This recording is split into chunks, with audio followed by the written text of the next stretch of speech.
Hey everybody, Steve Foster here. Just want to take a couple minutes and walk you through the new compensator that just came out.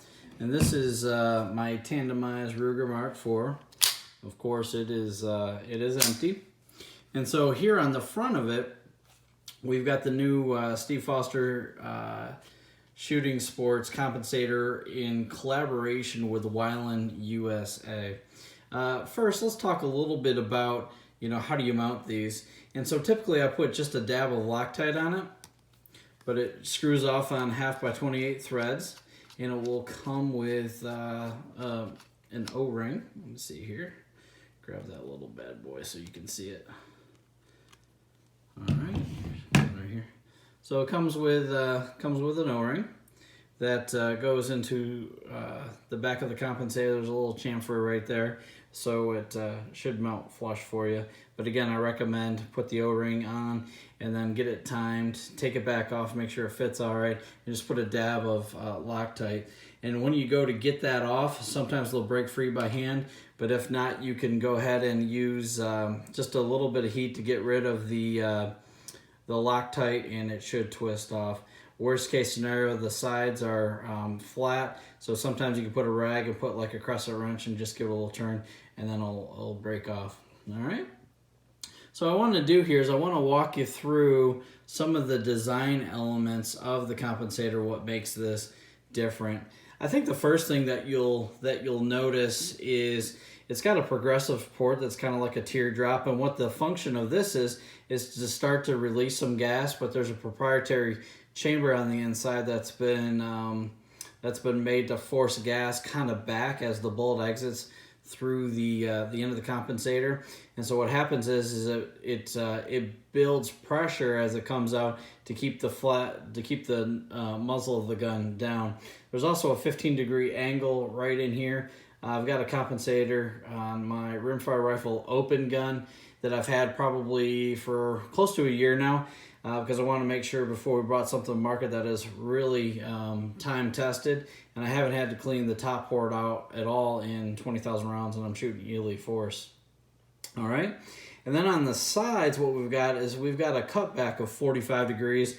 The ports go straight out to the side, but we got the cutbacks on the side for some of the timers. If you're not running an AMG Lab timer, this will shoot some gas out to the side, and I'll post some pictures that you'll see fireballs coming out the top, and then there'll be fireballs that will come out the side, and this helps redirect some of the sound back, so it picks up any of those sorts of timers. All right.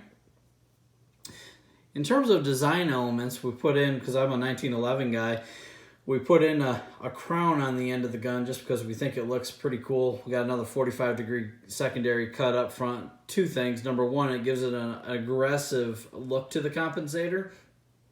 But the other thing for the crown as well as the side, there's a little bit of a cut down in the front here and a little bit of cut up on the bottom. And the intent behind that is because there's a lot of compensators on the market that are heavy and bulky. This is just under an ounce or right at an ounce. It's like 15 point something ounces, so it's right at an ounce.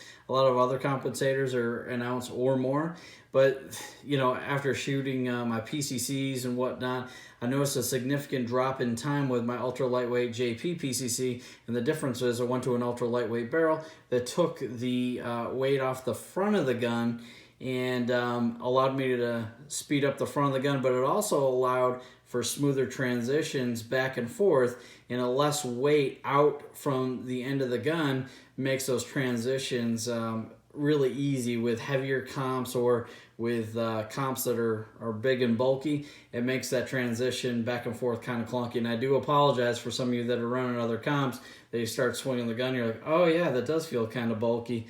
The intent around a compensator on a gun such as this is a Ruger Mark IV. It's one of the lightest guns out on the market, and so I want a light compensator on the end of this so I don't even notice that it's there. And so those are a couple of the performance enhancements of this type of compensator. We've already posted a video where you can see that it's a flat shooter.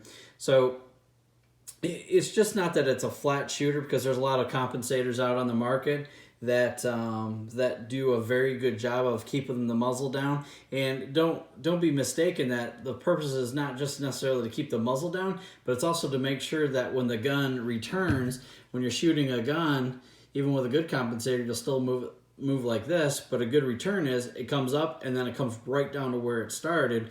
And so that's why you shoot like a carry optics gun, because most people blink when you pull the trigger. By the time you blink, the slide's already returned, and you want a gun to return back flat. And a lot of that's done through ammunition and tuning and springs, and there's not really a lot of tuning necessarily for return with a 22. So that's why we designed this type of compensator. So it's hard anodized. It's type 3 anodization.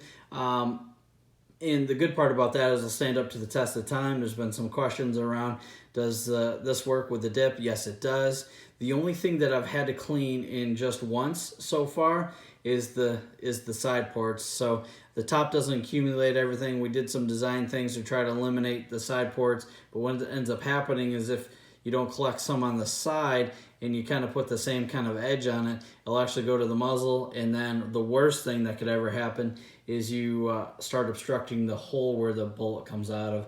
And so it was a design choice to have it come out the side. So it didn't come out here because there's really nothing to stick to it, because there's an angle going down. So I wanted kind of an aggressive fighter jet style compensator. I've not seen one out on the market like this, and so that's one of the things that Todd and I with Wiland USA wanted to make sure that we did is, yeah, let's just not offer another compensator that's ho-hum.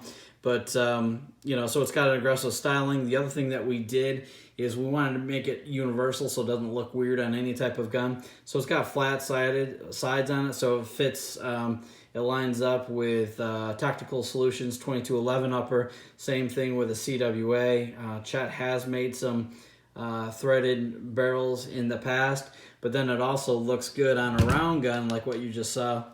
I'm not putting the O-ring on, I just want to illustrate this to you.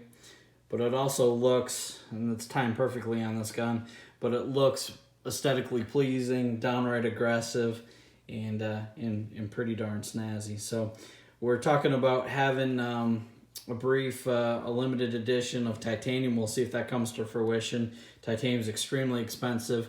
This compensator is offered for $50, which we feel as though is a reasonable price.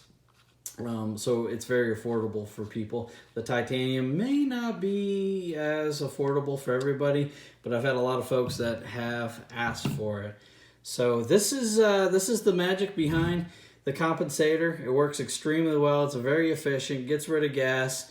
Never had an issue, even on my rifles, which I've been testing it primarily on, with timers picking up shot. It does keep the muzzle down even just a tad on a rifle, although that's not a big concern.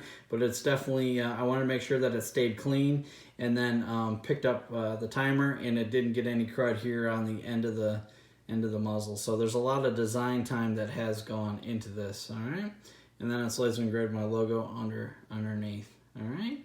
So that's the magic to the compensator, high level overall. Go out to Wiland USA and look up Steve Foster compensator, and you'll find it, and I'll put a link in the video. All right. Well, thanks everybody, and I appreciate your support.